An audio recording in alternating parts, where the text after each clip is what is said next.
Good morning students, class 8 we will start chapter 11 direct and indirect, that is the inverse proportions. Last chapter में हम लोगों ने study करा था about the ratio and the proportion.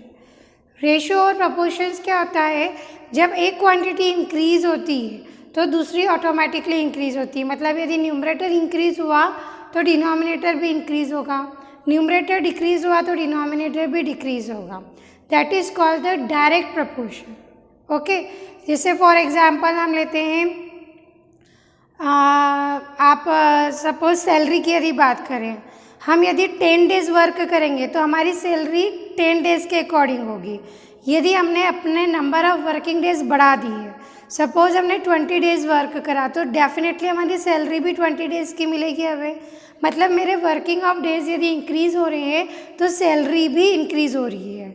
Okay, तो जब एक क्वांटिटी बढ़ती है तो दूसरी भी बढ़ती है. और सपोज़ यदि मैंने सिर्फ 5 डेज़ वर्क करा तो मेरी सैलरी क्या हो जाएगी, डिक्रीज़ हो जाएगी. मतलब वर्किंग डेज़ मेरे डिक्रीज़ हुए हैं तो मेरी सैलरी ऑटोमेटिकली डिक्रीज़ हो गई है. That is called the direct proportion, जो डायरेक्टली एक दूसरे को इफेक्ट करता है. इनडायरेक्ट तरीके से कैसे होता है, इसमें भी देखिए, सपोज़ आप यदि कोई वर्क कर रहे हैं, सपोज़ हम एक बिल्डिंग का कंस्ट्रक्शन कर रहे हैं, हमने उसमें 10 लेबर्स लगाए. ओके, वो 10 लेबर्स उस बिल्डिंग को 1 मंथ में रेडी करते हैं. पर यदि मैं वर्कर बढ़ा दूं तो डेफिनेटली बिल्डिंग का जो कंस्ट्रक्शन का टाइम है वो डिक्रीज़ हो जाएगा. मतलब वर्कर इंक्रीज़ हुए और जो हमारा गोल था कि हमारा कितने टाइम में बिल्डिंग कंस्ट्रक्शन कंप्लीट होगा वो डिक्रीज़ हो जाएगा. तो जब एक क्वांटिटी इंक्रीज़ होती है और दूसरी डिक्रीज़ होती है, या एक डिक्रीज़ होती है और दूसरी इंक्रीज़ होती है, वो कहलाता है आपका इनडायरेक्ट प्रपोर्शन. हम क्वेश्चन के थ्रू समझते हैं. We will start the exercise 11.1. Question number 1 आपकी बुक में दे रखा है. Question first, check whether the following quantities are in the direct proportion और नॉट.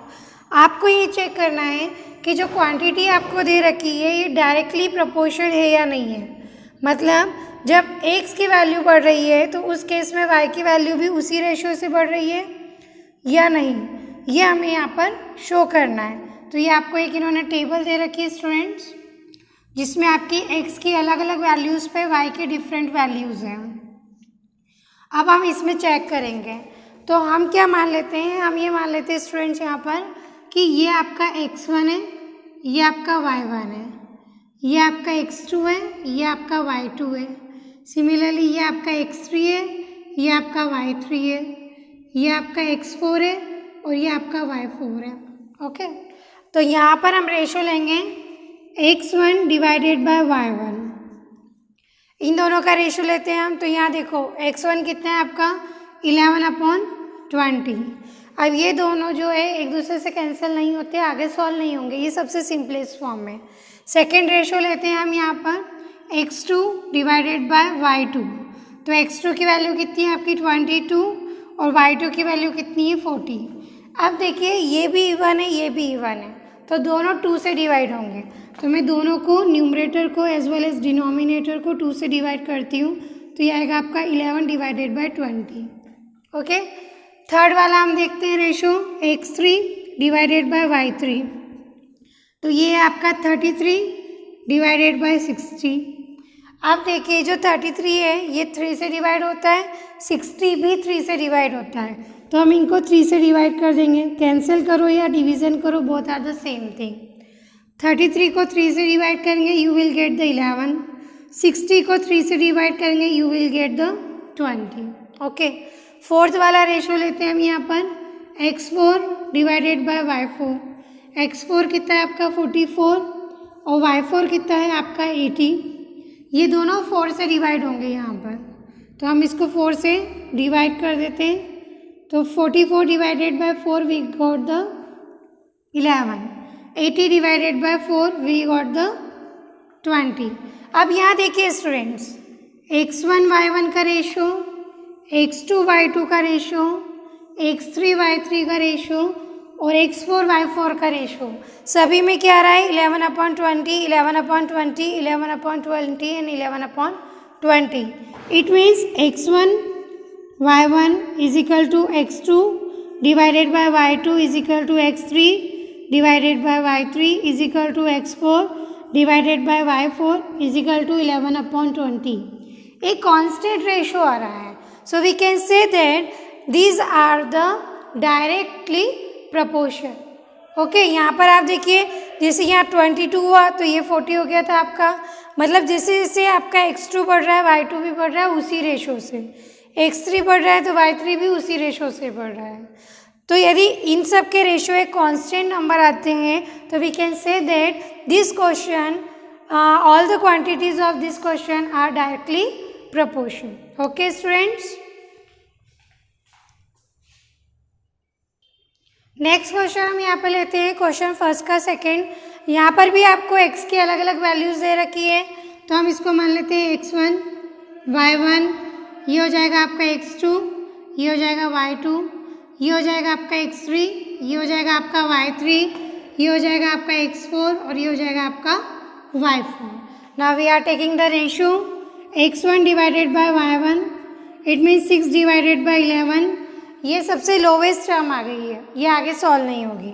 नेक्स्ट देखते हैं हम x2 divided by y2, that is 12 divided by 33।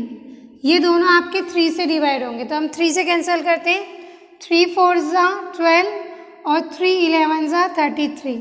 ये आगे और सिंपल सॉल्व नहीं होगा। Then x3 divided by y3, तो x3 कितना है आपका स्टूडेंट्स 18 और y3 कितना है आपका 22। इन दोनों को हम 2 से डिवाइड करते हैं, तो 2 9 ज़ा 18 और 22 divided by 2 we will get the 11। Okay, next is the x4 divided by y4, that is the 30 divided by 45। दोनों 5 से डिवाइड होंगे, 6 time and it is 9 time. फिर से आप डिवाइड करेंगे तो 2 टाइम और 3 टाइम स्टूडेंट्स। ओके क्लियर, तो इस तरीके से हम रेशो देखेंगे। अब हम ये देखेंगे क्या ये सारे रेशोज इक्वल हैं। तो देखिए x1 y1 कितना है आपका 6/11, x2 y2 कितना है आपका 4 divided by 11, x3 y3 9 divided by 11 और x4 y4 2 डिवाइडेड बाय 3। मतलब ये कोई से भी दो प्रपोर्शन आपके इक्वल नहीं हो रहे, all are the different. x1 y1 is not equal to x2 y2 is not equal to x3 y3 is not equal to x4 y4. So we can say that all these quantities are not directly proportional. ये directly एक दूसरे पे effect नहीं कर रही है। Okay students, clear. अब हम इसी का नेक्स्ट क्वेश्चन लेते हैं। Next we are taking the question number 2। अब यहाँ ध्यान से देखिए स्टूडेंट्स, इस क्वेश्चन नंबर 2 में कुछ वेरिएबल्स हैं a, b, c और d। इनकी वैल्यू आपको निकालनी है, जबकि ये सारी क्वांटिटीज़ डायरेक्टली प्रोपोर्शन है। ओके, तो यहाँ पर आप देखिए सबसे पहले x डिवाइडेड बाय y, इसका रेशो कितना आ रहा है 10 डिवाइडेड बाय 25। Okay clear. अब हम क्या करेंगे, अब हम इन क्वांटिटीज़ को इसके इक्वल रखेंगे। तो यहाँ देखिए, सपोज मैं यदि इसको आप चलिए x1 y1 मान लीजिए, ये आपका x2 y2 हो गया, ये हो गया आपका x3 y3, ये हो गया x4 y4 और ये हो गया x5 y5। ओके, तो ये रेशो आपका क्या आ जाएगा, इसको आप सिंपली सॉल्व कर लो, 5 से डिवाइड कर लो, 2 डिवाइडेड बाय 5। मतलब ये सारे रेशोज इसके इक्वल आएंगे। तो हम सेकेंड रेशो लेते हैं x2 divided by y2। x2 कितना है आपका 20 और y2 कितना है आपका a। ये किसके इक्वल होगा स्टूडेंट्स 2 डिवाइडेड बाय 5 के, इस कांस्टेंट के। तो आपको ये सॉल्व करना आता है। Do the cross multiplication. Cross multiplication करेंगे तो ये क्या हो जाएगा आपका, ये आएगा आपका 20 मल्टीप्लाई बाय 5 और ये a का इंटू इसके साथ होगा 2 इंटू a। ओके, अब इसको सॉल्व कर लो, 25 ज़ा 100 और ये 2 इधर आएगा तो डिवीज़न में हो जाएगा, यहाँ बचेगा आपका a। तो a की वैल्यू कितनी आ गई है आपके पास 50। ओके, क्योंकि ये डायरेक्टली प्रोपोर्शन था। इसी तरीके से हम सेकेंड निकालते हैं x3 डिवाइडेड बाय y3, यहाँ पर x3 देखिए कितना है आपका b डिवाइडेड बाय 100 और ये किसके इक्वल होगा, इस कांस्टेंट के इक्वल होगा 2 divided by 5। Do the cross multiply करेंगे तो ये होगा b into 5 is equal to 2 into 100। यहाँ पर हम b को लेफ्ट करेंगे और इस 5 को हम इधर लेके आते हैं तो ये 2 इंटू 100 हो जाएगा 200 डिवाइडेड बाय 5। जब आप इसको डिवाइड करेंगे तो ये आपका क्या आएगा, b की वैल्यू आएगी आपकी 40। ओके, 200 को 5 से डिवाइड करेंगे तो आपको b की वैल्यू क्या मिलेगी, 40। इसी तरीके से हम नेक्स्ट वाला देखते हैं। यहाँ पर x4 divided by y4, x4 कितना है आपका c divided by 125 is equal to किसके इक्वल रखेंगे, इस कांस्टेंट के, इसके 2 डिवाइडेड बाय 5 के 2 डिवाइडेड बाय 5।